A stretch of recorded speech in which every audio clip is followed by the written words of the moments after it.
So, have you ever been in an argument where things just keep escalating? You know, it starts with, you left the cap off the toothpaste, and before you know it, someone's threatening to reveal your secret love for Nickelback.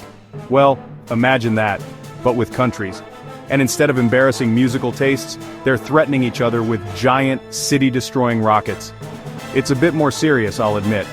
Today we're counting down the countries with the most powerful ballistic missiles. It's like the world's most terrifying who's got the bigger rocket collection. Now I know what you're thinking.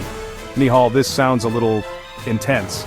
And you're right, this isn't just about big explosions and cool-looking launches you see in movies. These weapons are the ultimate geopolitical chess pieces. They shape alliances, they dictate foreign policy, and they hold the power to change the world in minutes. The simple existence of these missiles forces world leaders to talk to each other even when they'd rather not. It's the ultimate we need to talk text, but sent from a silo in the ground. Understanding who has these missiles and what they can do is crucial. It's not about fear-mongering, it's about being informed about the world we live in. From the frozen plains of Siberia to the deserts of the American West, these technological marvels, or terrors depending on your perspective, are silently waiting. A constant reminder of the delicate balance of power that defines our modern era. So grab your popcorn, maybe a stress ball, and let's get into it. This is the global power ranking you won't see on ESPN. Alright, let's kick things off with the country that basically wrote the rule book for this game, the United States. America's missile program is like the classic rock of global arsenals. It's been around forever, it's powerful, and everyone knows the hits. The star of the show for decades has been the Minuteman III. Now, the name Minuteman sounds like a guy who promises to fix your Wi-Fi in under a minute, but this thing is an intercontinental ballistic missile, or ICBM. It sits in a hardened silo in places like Wyoming or North Dakota, just chilling, waiting for a call it hopes never comes. It's old, sure, but it's been upgraded so many times it's basically the ship of Theseus, if Theseus's ship could cross the globe in 30 minutes and deliver a city-ending payload. It's the reliable, dependable workhorse of the American nuclear triad. But the United States doesn't just keep its power on land. They've got the underwater threat, the silent service. That's where the Trident 2D5 missile comes in. These are launched from Ohio-class submarines, which are basically ghost ships. They patrol the oceans, completely undetectable, carrying enough firepower to make any adversary think not just twice, but maybe 3 or 4 times. The whole point of these subs is to guarantee a response. It's the ultimate if you mess with me, my big brother who you can't even see will come find you threat.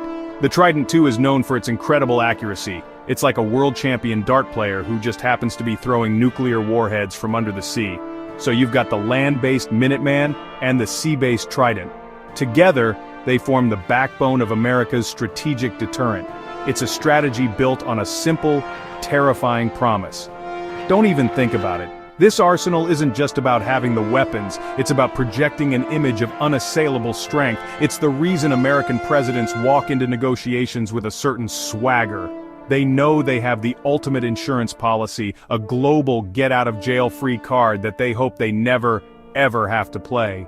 It's a powerful position to be in, but it also comes with the immense responsibility of managing that power. Now, if America is the classic rock of missiles, then Russia is the heavy metal band that wants to be louder and scarier. For years, the West has been watching Russia's military modernization, and their missiles are the headline act. Let's start with the big one, the RS-28 Sarmat. The West gave it the nickname Satan II. I mean, when your nickname is Satan II, you're not exactly building a friendship rocket. This thing is an absolute monster. It's a heavy ICBM designed to replace the old Soviet-era missiles, and its main selling point is that it can supposedly bypass any missile defense system currently in existence. It can fly over the South Pole to avoid radars in the north, which is like taking the scenic route to Armageddon. The Sarmat is designed to carry a massive payload, including multiple warheads and potentially hypersonic glide vehicles.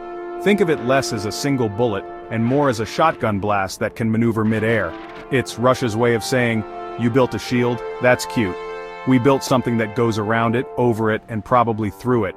It's a clear signal to the United States and NATO that the old rules of engagement might not apply anymore.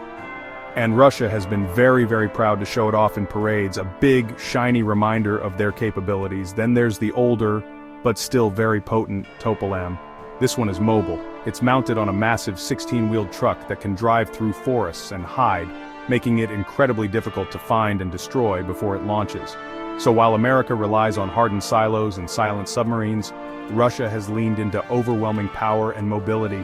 The Sarmat and the Topol-M represent a strategy of asymmetric warfare. They can't match the United States dollar for dollar in every military domain, but they can build missiles that create a massive strategic problem for their rivals.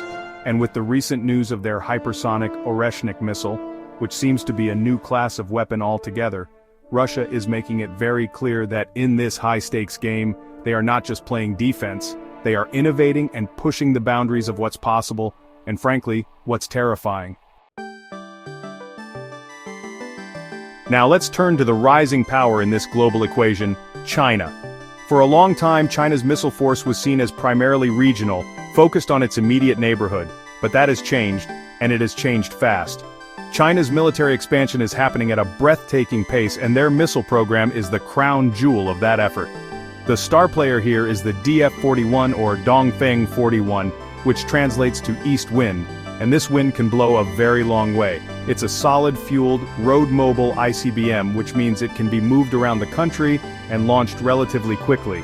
Remember the Topol-M we just talked about? This is China's version, and it's a big deal. The DF-41 is believed to have a range that can cover the entire United States, and like the Sarmat, it can carry multiple warheads. This gives China a credible second strike capability, which is a fancy way of saying they can absorb an initial attack and still hit back. This fundamentally changes the strategic calculus in the Pacific and beyond. It moves China from being a regional heavyweight to a true global nuclear power, on par with the United States and Russia. They're not just building a few, they're building hundreds of new missile silos in their western deserts, a clear sign that they're scaling up their arsenal in a major way. It's like they were playing checkers and suddenly they've put a king on the board and announced, "By the way, we're playing chess now." China's approach is methodical and shrouded in a bit more secrecy than Russia's. You don't see them bragging about a Satan missile.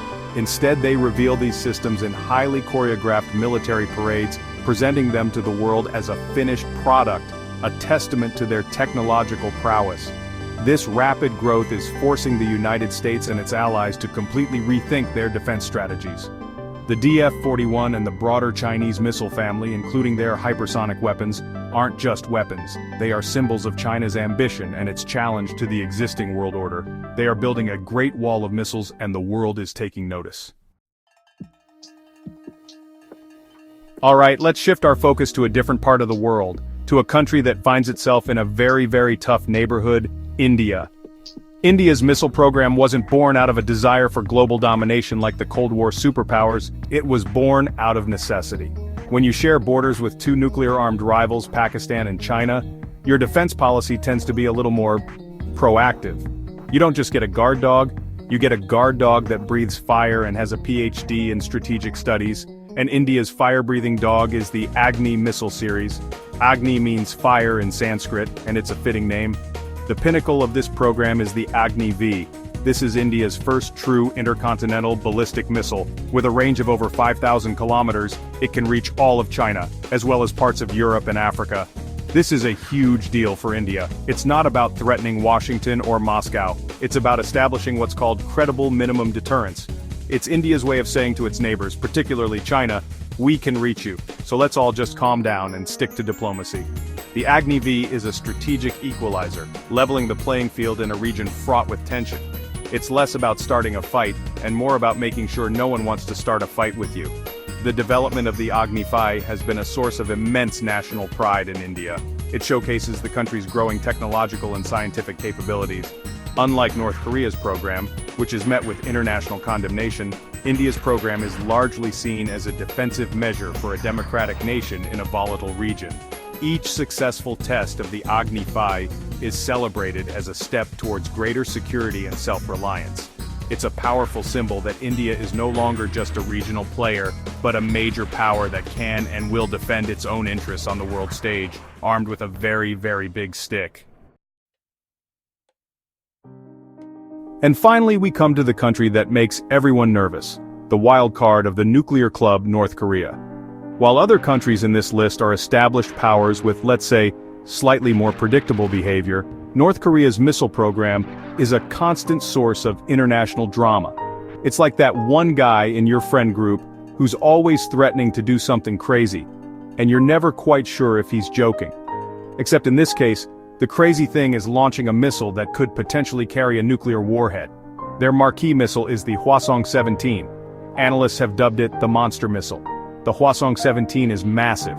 It's one of the largest road-mobile ICBMs in the world. When North Korea first showed it off in a parade, it sent shockwaves through the intelligence community. Its potential range could allow it to strike anywhere in the United States. Now there are still major questions about its reliability, its accuracy, and whether it can successfully re-enter the atmosphere without burning up. But the point of the Hwasong-17 isn't just about technical perfection, it's about political messaging. Every test launch, every parade, is a defiant statement to the world, especially the United States, saying, "You cannot ignore us. We are a nuclear power." The North Korean program is unique because its primary goal is regime survival. Kim Jong-un sees these missiles as his ultimate life insurance policy. He believes that as long as he has a credible threat against the United States mainland, no one will dare to try and topple his government. This makes their missile tests deeply controversial and destabilizing. They trigger international sanctions, raise tensions with South Korea and Japan, and create a constant state of crisis. The Hwasong-17 isn't just a weapon, it's North Korea's ticket to the global negotiating table, a dangerous and unpredictable piece in an already complicated game. So, there you have it. From the tried-and-true American arsenal to Russia's hypersonic innovations, China's rapid rise, India's strategic deterrent, and North Korea's defiant provocations. It's clear that the power of a ballistic missile is one of the defining features of modern geopolitics. These are not just weapons, they are the ultimate expression of national sovereignty and power in the 21st century.